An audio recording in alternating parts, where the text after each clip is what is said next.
Hello guys, my name is Amit Sani and I welcome you in this daily analysis video. In the morning these Hindu analysis video they come, and in the evening the PIB videos come both in Hindi and English. And don't leave any PIB lessons video because they are carrying different datas and all are very crucial datas, and some datas which appear first in PIB, so I don't take them in the Hindu analysis video. So it is around 10 minutes video for PIB daily. So hardly it is going to waste your time, and extremely beneficial these videos are going to be. And now 6th of March and Wednesday it is, and some important articles. Let's see. You must have heard this story in social media, Facebook or somewhere else, that bald eagle at the age of 40. You see, it lives long, and at the age of 40 it is there at a position, at a particular phase where it has to decide two things.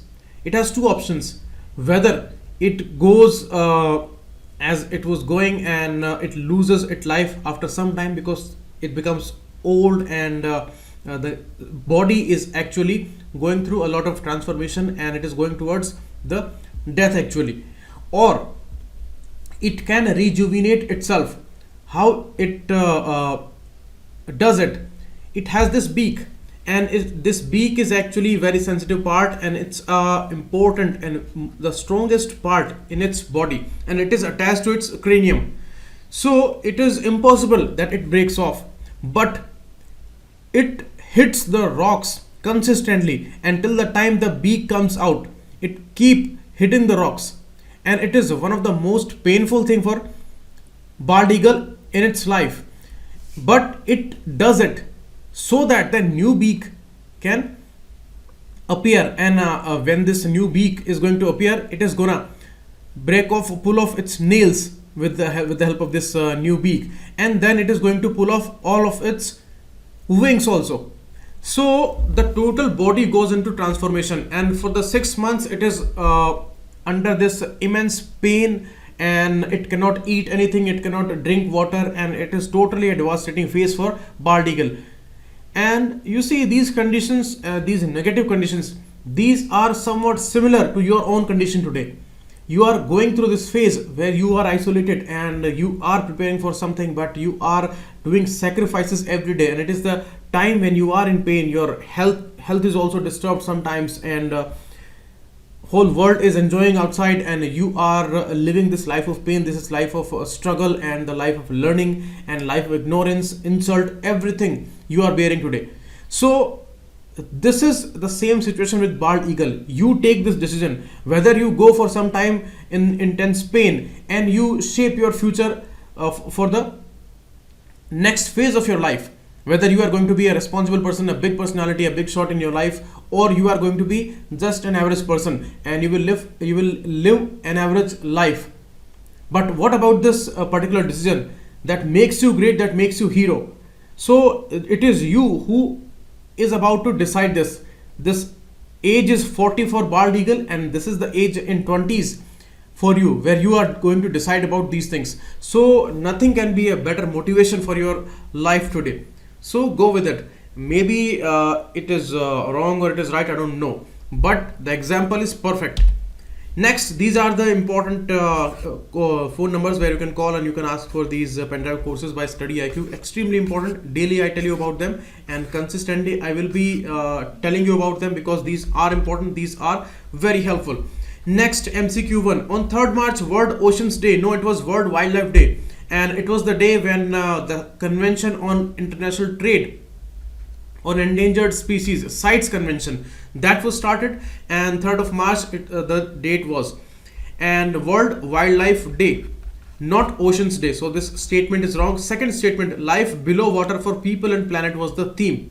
So I think I have marked the wrong option here. Only 2 is the correct answer, only 1 is wrong, because life below water for people and planet, that is the theme. The theme was same, but it was World Wildlife Day. Second, Sampriti, it is the exercise between India and Bangladesh, a joint military exercise, not Myanmar. So this statement is wrong. Second statement is again wrong because Tangel is in Bangladesh. It is not in India, not in Myanmar. It is in Bangladesh, and alternatively they organize these exercises, and it happened in India last time in Manipur, and this time it is happening in Bangladesh. So D, none is going to be the answer here. Next, IEA, International Energy Agency. As I told you, when in 1970s this oil was discovered in the Middle East, after that whole lot of problems of this world, whatever we are reading in the name of international relations and geopolitics and the crisis which are there in the world, they all are mainly centered on the area of Middle East and this oil issue. So oil is no more a great commodity. It is a great commodity still, but not that much great as it used to be in 1970s and 80s, when whole world was dependent on the crude oil. But now different avenues are available, but it all started there. So in 1973 it was an oil crisis, and after that this International Energy Agency that got appeared, and it was established in France, Paris. In Paris it is the headquarter. So this statement is wrong, this is right, and India is not a founding member. India was India got the associate member status in March 17, and it is continuing like that. It is a associate member of this IEA. So this is again wrong. So 2 only is the correct answer here. Next, these are the words that are found in the newspaper today, and try them into sentences. Now about the editorials. Recovering from the Hanoi setback. This is the article we are going to discuss here, and a whole lot of issue is regarding the failure of the second summit. After the Singapore summit, this Hanoi summit was a failure. First was the successful one. So GS paper 2 is going to be important here, and this article we are also going to discuss, where we expected a lot, and after some speculations and some cautions which were delivered in some newspapers, even including The Hindu, we faced some embarrassment there in the OIC summit recently that happened. So we are going to discuss that also. GS paper 2 is going to be important here, and this is not important for us because it is talking about some countries, and many articles are appearing regarding the Algeria, Nigeria, and this is regarding Sudan. So all these political troubles or the political changes or these fiascos which are going on there, so it is talking about them, so it is not important for us. Only the location and the country or any institute that is discussed, that is going to be important. The way Transparency International is mentioned here, and the corruption perception index which is released by it, so that is important, and the Darfur region that is there in Sudan, so that is important. So we are not going to discuss these. We are not going to discuss this also because it is only an interview, and it is giving some points here, so you may read that. And we are going to discuss this because life without GSP. 3 important informations are there regarding the generalized system of preference that has got some setback here by the country of USA towards India, and they are gonna raise these tariffs and all which were at relaxation in the generalized system of preference. So we are going to deeply discuss this issue, and 3 important articles are there regarding that. So now, life without GSP. GS paper 3 is going to be important here, economy issue, and GS paper 2 also, because international relation issue is also there related to this particular news. Life without GSP. India must not underestimate the impact of the US withdrawal of trade privileges. Trade privileges, you see, from 1986 to 1994, the Uruguay rounds on the generalized agreement on tariff and trade that went on, and after that the WTO, it appeared on the world scenario in 1995, WTO, and GATT remains as a very important component, that is generalized agreement on tariff and trades. So it talks about tariffs and trades. Now this issue of a generalized system of preference, it is regarding the upliftment of least developed countries and the developing countries, and anyhow their exports are supported, they can earn more. So this privilege is actually extended by some developed country like USA. So USA had extended this for India also, and India has been the biggest beneficiary here of this generalized system of preference. It has got the biggest amount of duty-free export there. So right now India is saying that it is not going to impact us, where America has decided to end this because some issues are there between India and America. Although we were going very close towards each other, and this 2+2 dialogue happened, and all these LEMOA and COMCASA, all these were signed, and these were the positive issues, and security wise, strategically, these were important things. But you see, in these 2+2 dialogue summit also, we saw that the sales pitch was very high by the country of USA. And it is always said that this thing is very typical and this thing is very common for America, that it always takes care of its own interests. It hardly cares about other countries' interest if their own interests are at stake. So certainly they are gonna give priority to their own interest. And here some issues are already there with India. Some tariff issues are going on regarding the aluminium, medical devices and dairy industry. They were having some issues, and the representatives of dairy industry and the medical industry, they gave this report regarding India to the US administration, and now they are changing the preferential trade agreement. This was announced yesterday morning, and now they are saying that this generalized system of preference, it is actually hurting US's interest, because India does not reciprocate. India does not give us low tariff accesses, and the dairy industry and all, they are suffering a lot for that, and India is actually the biggest beneficiary here. So we are no more going to extend this, and India has to come to the terms. So it is a kind of a pressure on India also. It's economic pressure certainly, and US, China, they are already at this tariff war and they are solving their issues now. Yesterday we discussed this information, and now the trouble is towards India. So we may see many kind of developments in the future, maybe positive, maybe negative. So we need to decide that in which way we are going to decide about this thing, that pressure is there, but relations are also were on a rise positively. But issues with China and Russia, they are also of much importance to us. We cannot go more towards America and away from Russia. This cannot happen, and we have shown this particular balance of this triangle also. And now when America is putting these kind of pressure, then we need to rethink about the bilateral setting also. Because if it goes more into the favor of America, then certainly we are also going to put some pressure. We are also deciding about raising some tariffs on the US exports, because US exports more than India exports to US. So we are importing a lot of things from America. We can raise our tariffs on those products, and America is also going to lose here a lot, because the exports from America side, they are huge. Okay.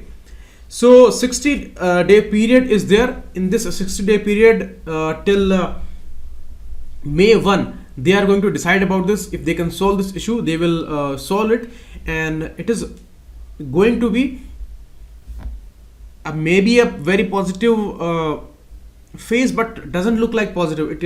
It may be going into a negative phase in a relation between India and America. So that's a complex situation economically and bilaterally.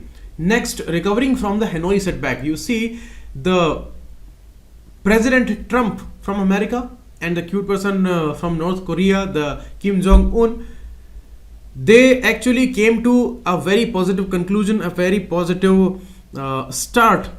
We may say conclusion, we may say start, because conclusion means the conclusion of the escalation, whatever happened for the 2 years. And after that, in June 18 last year in Singapore summit, they started a very positive thing, and it was a kind of a great achievement for the Korean peninsula, where 38th parallel dividing North Korea and South Korea geographically, but they were totally divided because of this home war in 1950s and this armistice of 1953 that actually militarized this particular border very heavily.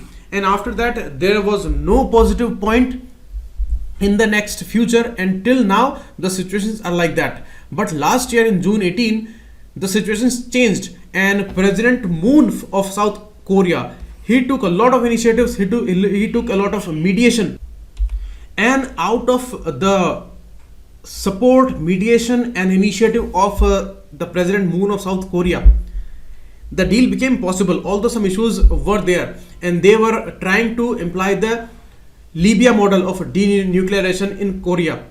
America was trying to do that, but South Korea intervened there, and this became possible, because at first North Korea was reluctant. But the first deal went very positive in June 18, and they both escalated the matter very high before that, and anything could happen between both of them. Very harsh and very negative words were used against each other, against both these countries.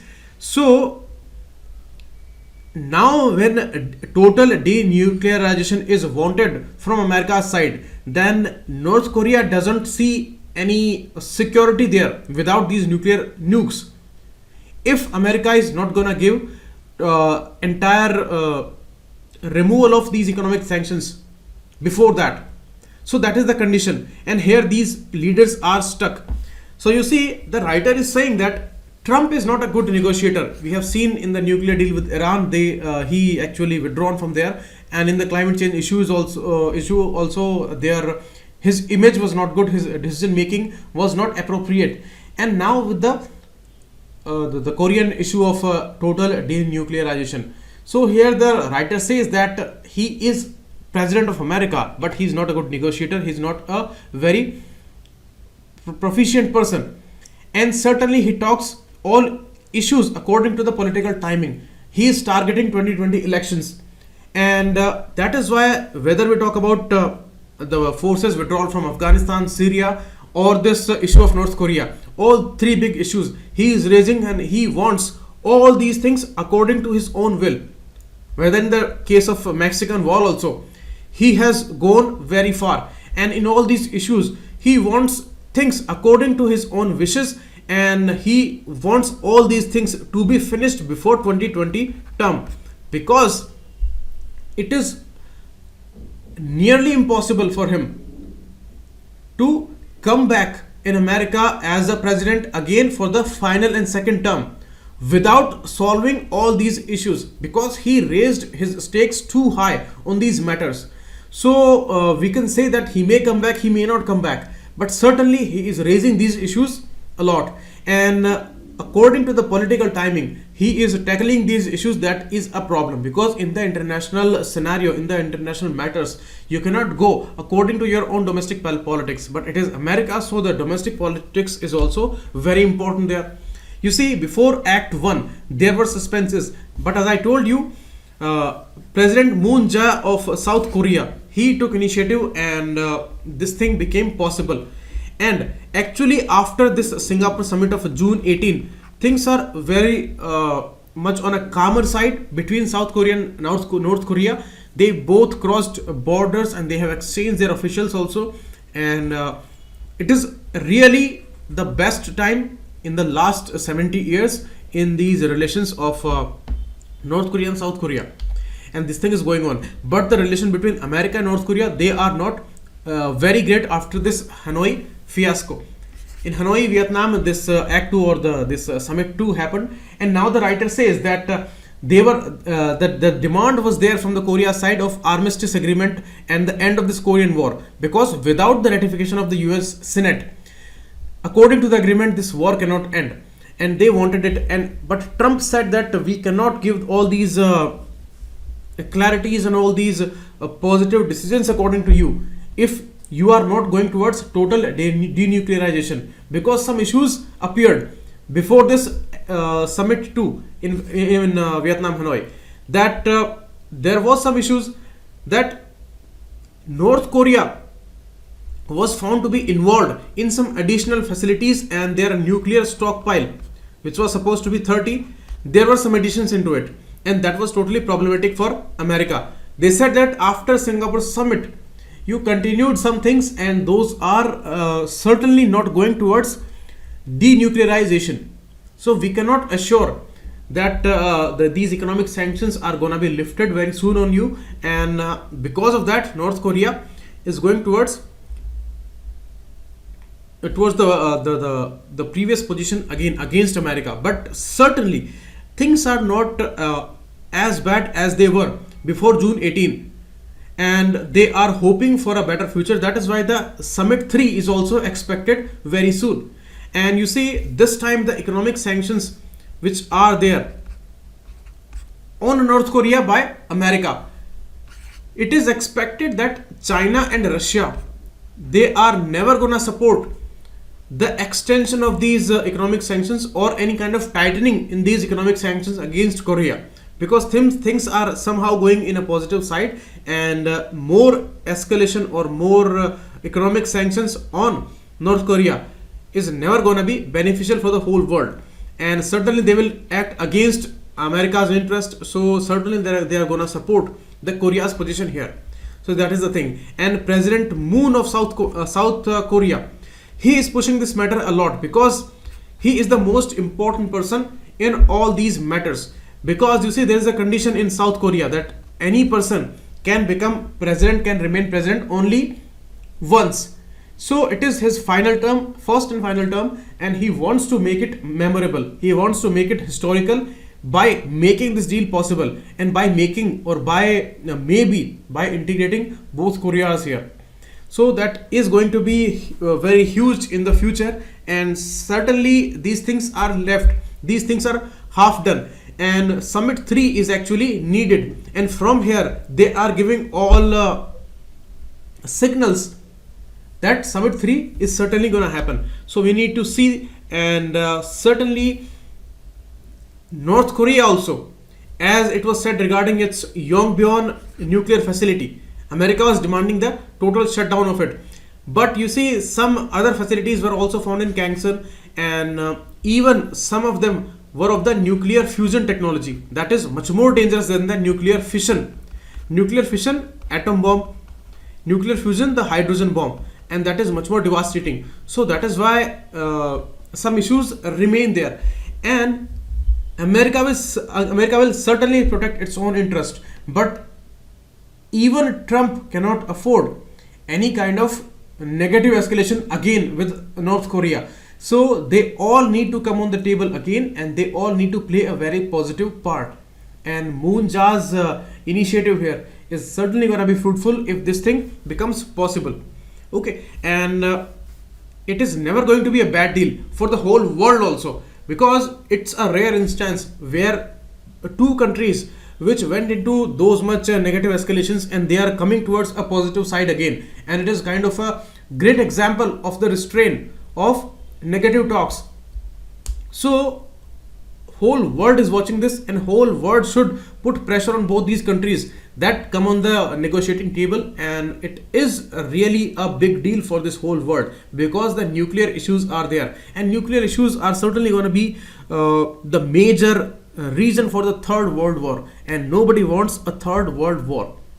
And any kind of escalation, whether it is happening between America and Korea or India and Pakistan, nobody wants that, and de-escalation is the main aim, and anyhow the peace should prevail. So all countries should message these countries, and anyhow this should become possible. So both need to discuss these matters, and certainly they would need to compromise on some issues, both these countries, because total denuclearization without any condition, it is not possible for North Korea also. So that was the matter here, and I discussed all these things with you. Next, 50 years apart, the story of two OIC fiascos. You see, we accepted the invitation for OIC summit, but some caution was certainly given by some journalists, some scholars, that we may face embarrassment after this invitation, and we are accepting this invitation out of some of it that in 1969 in Rabat, Morocco is the north west Africa's country, and Rabat is the main city there, and Marrakesh is also an important city there, and it is located on the west coast of Africa, or you may say on the coast of Atlantic Sea. So Rabat, Morocco in 1969, we were actually on the list where we would be giving the membership of OIC country, because we were having a major population of Muslims, and it is the group of Muslim countries. But the writer says that it is totally against our secular policy. We are a secular nation. We cannot join any kind of group that is based on religion and these religious countries. Although Pakistan was created totally on the religious grounds, but we remained a secular country in ideology and according to the Constitution Amendment also, which was done in the 1976. So we cannot go into this direction, and certainly it is not going to according to our policy of secular state. But at that time we were ready to accept it, but this was blocked by Pakistan, and Pakistan's insistence, the invitation that had been extended was withdrawn and India was denied membership of the OIC. You see, Pakistan's influence is too much with these countries because these are mainly the Sunni group of countries, and Arabian countries are there, and they are more in favor of Pakistan's interest because Pakistan can help them militarily, because they all are small countries and they have economic power with them, but they don't have security. So Pakistan can help them militarily. That is the major reason there. Pakistan is a nuclear state, and it can work as a protector for these countries in a sense. Although Pakistan is not a huge country, it is not economic power today, but certainly Pakistan holds a lot of stakes in these groups. So at that time it showed its influence against India, and it blocked our membership the way China blocked our NSG membership. So it blocked ours. So it was a kind of a major embarrassment for us, and our purpose was defeated at that time. Next, as I told you, at that time Pakistan's position was really influential, and the CENTO group was there, the Central Treaty Organization, that was formerly called Baghdad Pact, and it was more towards America's interest because it was the time of Cold War and America's position was very strong there. So Pakistan had close relations with the USA, Iran and Turkey, all these countries with whom it has troubled relationship today, but it was going very okay with these countries at that time. So Pakistan's influence was too much at that time. But you see, situations are changed now, and UAE and Saudi Arabia, they both invited External Affairs Minister Sushma Swaraj as the guest of honor for this particular summit after 50 years, and to become as a keynote speaker there. Even Pakistan's objection was certainly there. But you see the problem here, a lot of caution was given to our ministers, to our administration, that we may face embarrassment here because it is not according to our interest. They call Kashmir as India occupied Kashmir, and after the Burhan Wani's killing, they said that India is being brutal there, India is inflicting atrocities on Kashmiris, and it is India sponsored Kashmir also. Very problematic statement from OIC, and they maintained it in this summit also. That was very much glaring.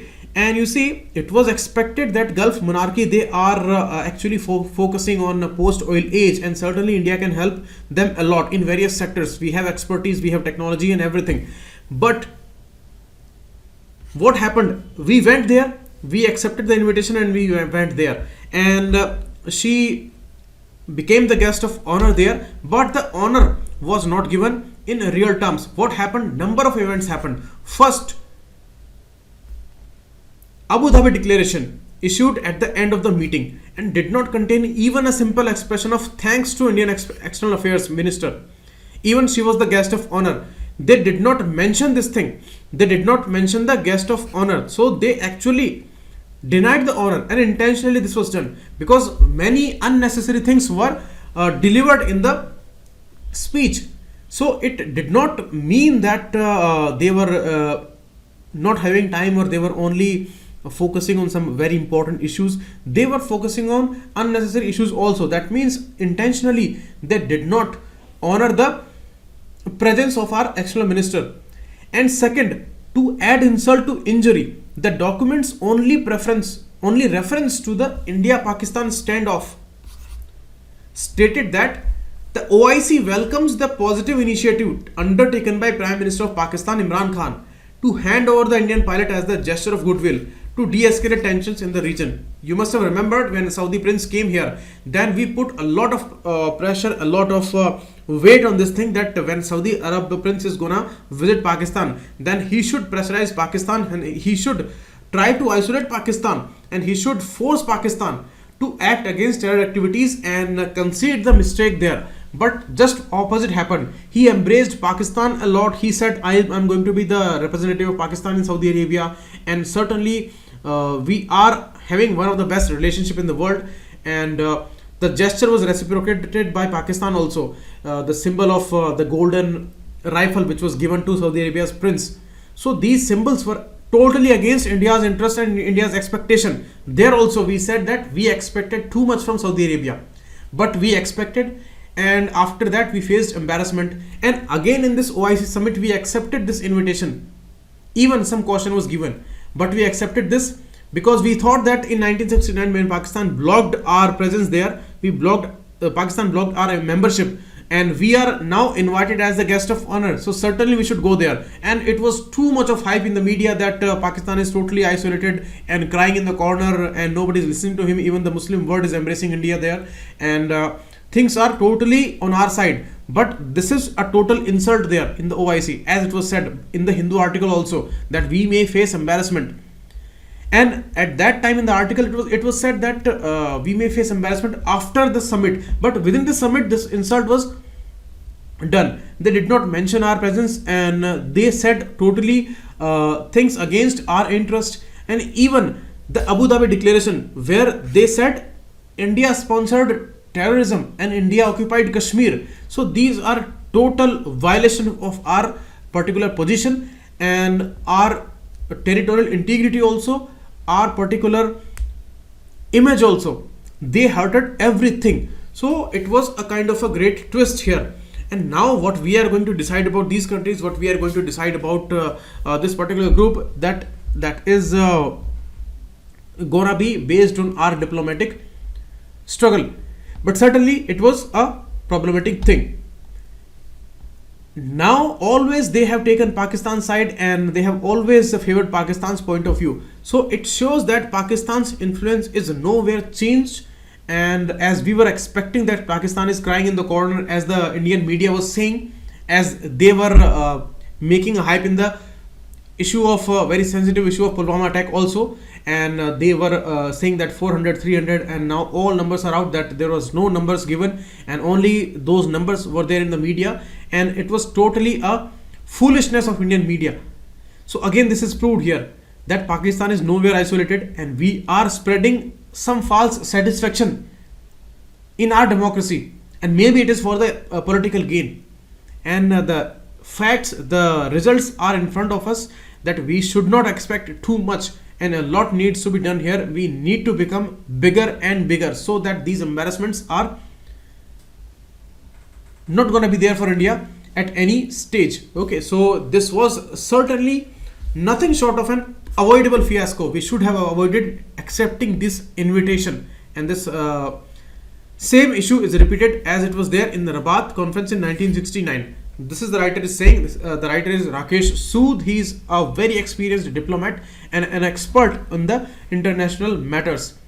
So that is the thing. Next, we are going to talk about some facts. Today, China is targeting 6 to 6.5% growth in 2019. According to Indian data, whatever they are giving, they are saying that around more than 7% they are going to grow. Although they have downgraded our particular estimate of GDP to 7%, from 7.2 to 7%, due to very bad performance in the last quarter. But certainly it is more than China's. China is targeting 6 to 6.5% growth. But China's economy is huge, so that is going to be a different deal, and we should not actually compare India and China's stand here, because China is on a different level and we are on a different level. Certainly we are on a different level, and we have not achieved those things as China has achieved. Today the main rival of China is USA, not India. But we have always taken these things with respect to China, and especially in Indian media, these things are very much provocating. Always on every stand we are praising our own stand, our own condition. You see, confidence should be there always. Confidence certainly should be there, but overconfidence, it kills. Overconfidence, it devastates, and that is something related with our media. Although this news is not related to that, but certainly some issues are there. This issue I had discussed 2-3 times in the PIB information. Yesterday also I discussed this, that this Yogi Shramdhan Mission Yojana is launched in Bharuch, Gujarat, and not Bharuch, I think it's a different place, but certainly it is there in Gujarat. I forgot the name of that place. I discussed that in the PIB video, where it is going to be a pension scheme for 18 to 40 age group, and according to that, when they start, the contribution is going to be of that much amount. If they are starting at 18 years, then only 55 rupees per month they need to contribute, and the same amount would be contributed by government. And if they are going to start at 40 age, then 200 rupees per month would be needed in this particular scheme. And after that, after age of 60, the pension would be given here. So it's a very important social security scheme.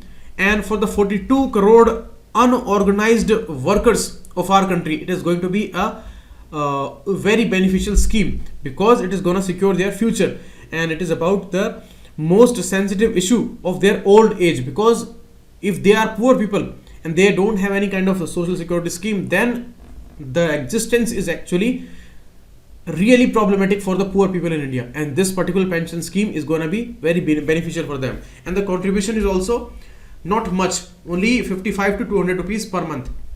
So that's the thing. Now, regarding the media, as I was talking, even the government is saying that casualty figures were not given in the Balakot strike, and when they were saying 300, 400, 250, these numbers are not real. That is totally exposed. And what was the motive there? That is totally clear, that why they were spreading this false satisfaction. Strikes happened, everything was there, but showing these numbers and psychologically influencing people, that is certainly wrong. We should be confident, as I told you, we should be confident, but we should not be confident on something false. We should not spread false information and misinformation.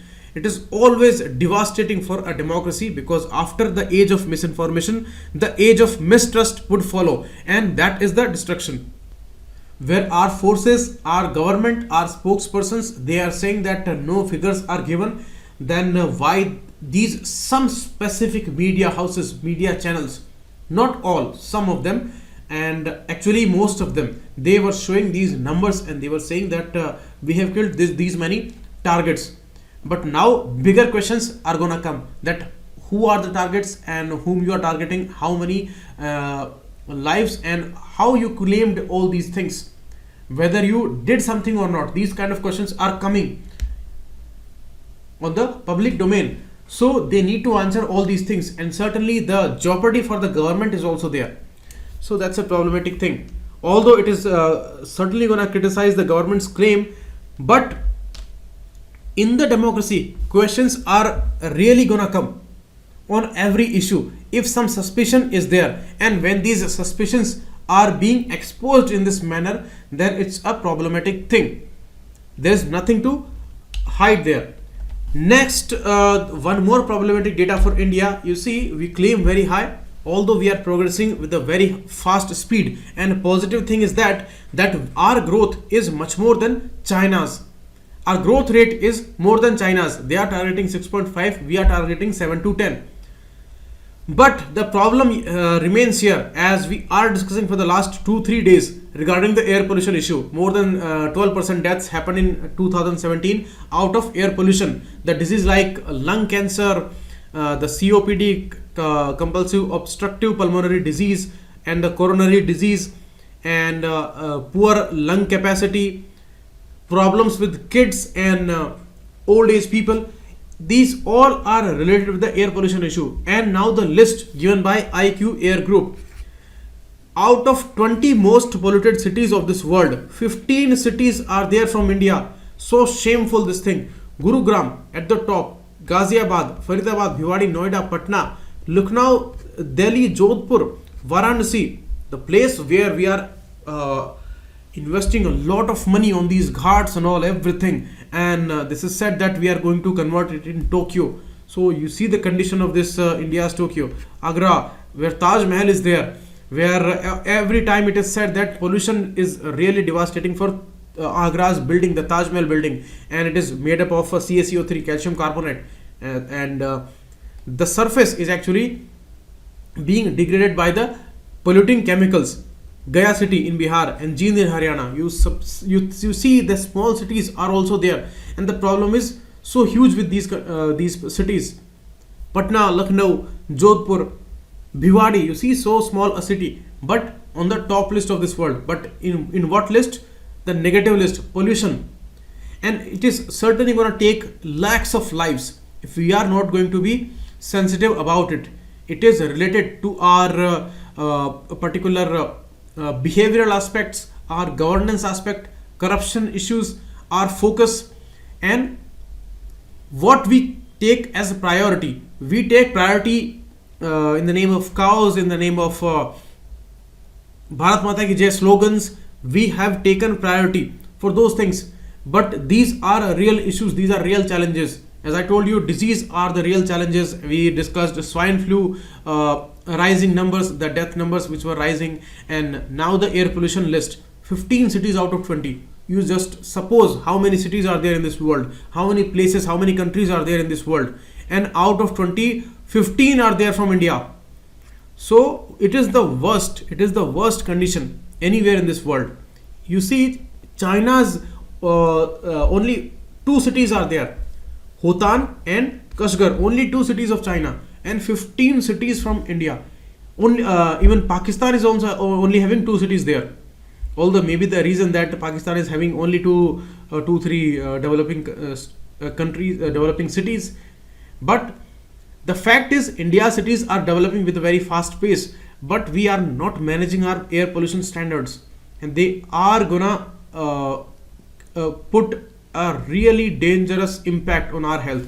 I told you 3 great challenges are there. The challenge of NCD, non-communicable disease, the challenge of communicable disease, TB targets, malaria targets, AIDS targets, and the frequent outbreaks of these seasonal diseases like dengue, Japanese encephalitis, chikungunya, malaria, and swine flu, avian flu. These are 3rd challenges. So 1, 2, 3, and this 4th one is the pollution challenge, which is actually gonna raise all these troubles.